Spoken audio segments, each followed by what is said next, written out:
Welcome to the Fear and Greed Business Interview. I'm Sean Aylmer. Every business knows that the customer experience matters, but some companies do it much better than others. Every year, KPMG explores this with their Australian Customer Experience Excellence Report, examining what a good customer experience looks like sector by sector and identifying the standout performers. Carmen Bekker is partner in charge of KPMG Customer Advisory, and she joins me in the studio. Carmen, welcome to Fear and Greed. Thank you very much. Thank you for having me.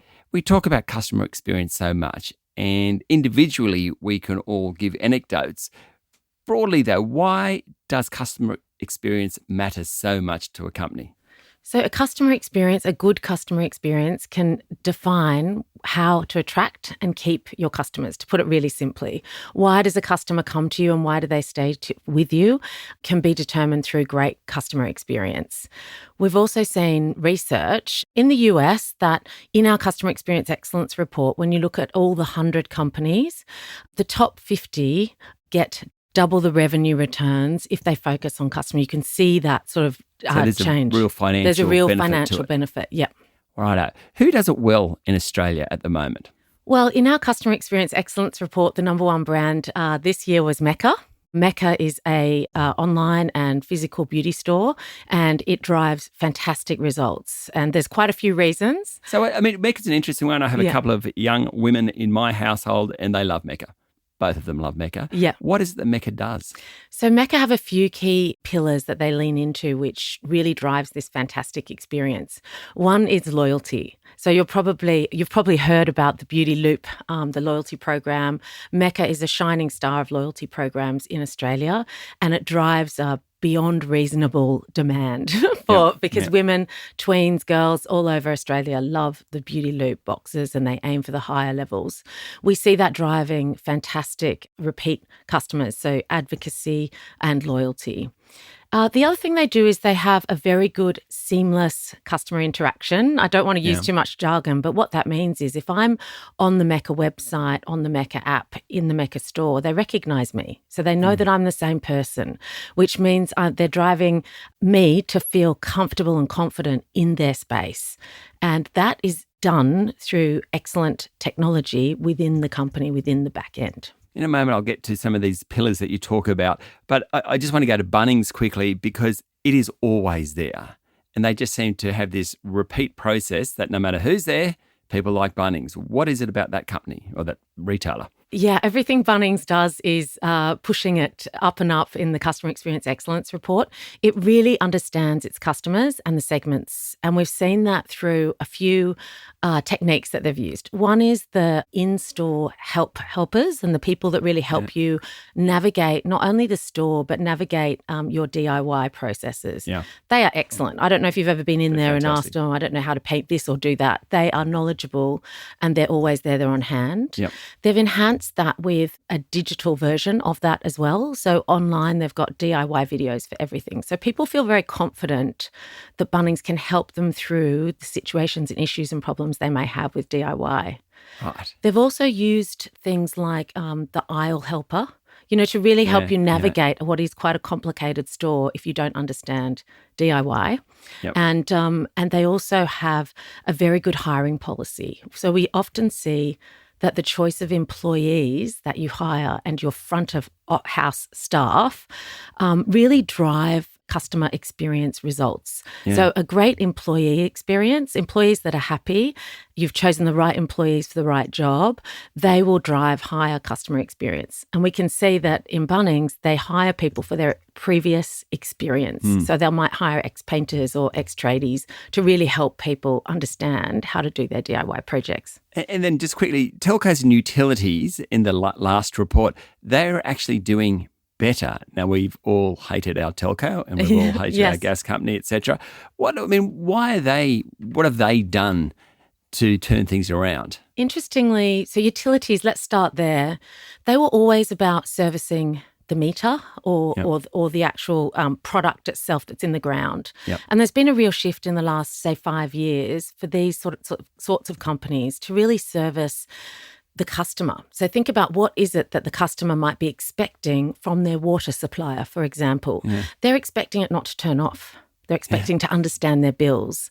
They're expecting to know when there's work's going to happen. And so you'll see all the innovations that the water companies, for example, are using now to really reassure customers that they're on top of things. So they're using things like smart meters. They're using AI within systems to understand where there might be a future problem so they can go and fix it before it comes. So with these sorts of technology advancements, they're able to then provide a better customer experience and a better satisfaction for customers. Thank you, Carmen. We'll be back in a minute.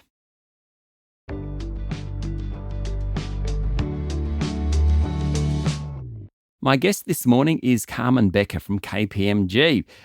You talk about 6 pillars of good customer service. I think some are self-evident, others are not. Integrity.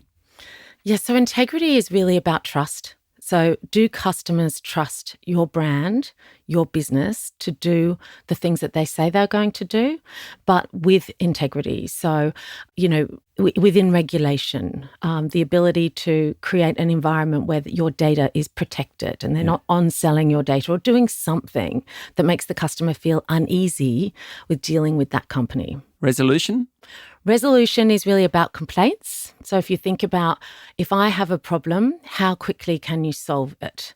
And resolution is quite interesting now because of AI agents. We're actually able to resolve problems quite quickly. So in the past, you might have called a contact center with a complaint, waited in a queue, eventually got hold of someone, and then had to resolve that maybe over email.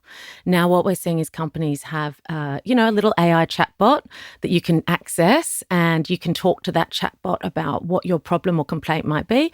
And often it's resolved at that point of contact. So AI has made a significant difference in that? Significant difference, because now customers are looking to a digital first solution when they have a complaint. So the majority of customers under 50 really want, they don't want to talk to a contact center at all. Yeah. They expect a company to have a digital solution. So by that I mean something through their app or an AI chatbot or through their website, some way of contacting and connecting with the company to make sure that their query, question, complaint is answered quickly. Okay, the third pillar, expectations.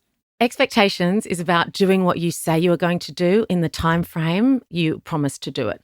So in COVID, what we saw was expectations as a pillar, and the scores on expectations went through the roof because companies introduced better systems then to home deliver, for example, to get things to you quickly. They changed things from being physical to digital. And we've seen expectations rise and rise and rise in Australia since COVID because people expect if you say you're going to deliver it tomorrow, it comes tomorrow. Personalisation? Personalisation is about really deeply understanding the customer that you're talking to. And there's this buzzword called hyper-personalisation. And what that simply means is that companies have a one-to-one relationship with their customer. So if I'm a brand or a business, I really know you. I know what you like doing. I know where you go. I know all the information and data that you've chosen to give me. But then what customers expect is a value exchange now. So you've given me something as a brand. Your customer's given me your data. They want to know that you're going to give them something back that helps them. So personalization is really about also nudging the customer or helping the customer in before they really know they need help and really thinking about what that customer might need in that moment. It's an interesting concept. I mean, maybe Mecca is an example of that. I know a particular retailer that I use a lot that really irritates me that I get loyalty points, but I get nothing for it. The only benefit is if I have to exchange, they have it on record. But otherwise, it just sort of irritates me that they've got my loyalty without me getting anything from it. Yeah, it's proven that loyalty programs need to have a very strong return for the customer to really believe in it. And, you can see with Qantas loyalty program, Flybuys, etc., you can see how they've developed over time and the sorts of different incentives they're using to make sure customers feel loyal and are sticky to those brands. The fifth pillar is time and effort. Yes. This is a favourite pillar of mine because this is really about how hard is it to interact with a company. So can I use the digital products easily? Is the app available? Do you have an app? Is there a good website?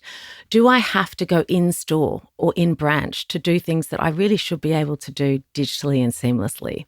When you're signing a document, does it have to be physical wet signature or could it be DocuSign?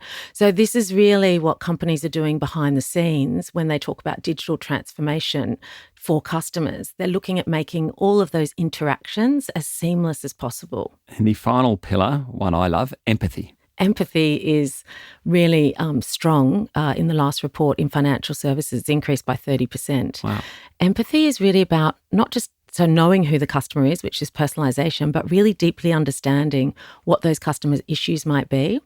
And we see this come out very clearly in financial services companies when they think about financial hardship. So when they're contacting a customer before the customer reaches out, they may have seen indicators in their everyday bank account that shows that they might be entering into financial hardship. They might be missing a mortgage payment. And so when a company reaches out with kindness and empathy in that moment, they drive unreasonable amounts of loyalty. And so that really makes customers sticky. I think about half the top 100 brands are retailers, not surprising because they're names that we all know and love or not. Is there much of a difference between the customer experience in retail and the rest? What retailers are really good at is driving innovation. So they are often first forward with an idea. So you'll see Amazon stores in America, they were first with don't pay on the way out. We've already scanned everything. We see the different ways of scanning in Australia that have come into the supermarkets. We see new innovations in the in digital commerce, like in the online aisle, through the retailers first. And we've also seen the best sort of AI chatbots through them coming first.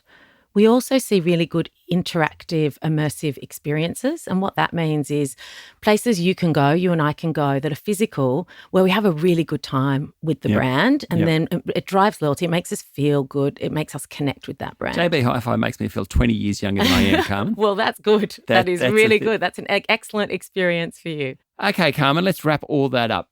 What does the future hold in terms of customer experience, particularly with reference to AI? I'll give you a word for you to use in your next interviews. It's anthropomorphism, which is right. one that you'll love. It's where you put human attributes onto a machine. And that really is the future. We're seeing that happening using AI, using other tools, but really bringing to life the human through machines and communicating with customers and making them feel confident and comfortable talking to a machine. Fantastic. Carmen, thank you for talking to Fear and Greed. Thank you. That was Carmen Bekker, partner in charge of KPMG Customer Advisory. This is the Fear and Greed business interview. Join us every morning for the full episode of Fear and Greed, daily business news for people who make their own decisions. I'm Sean Aylmer. Enjoy your day.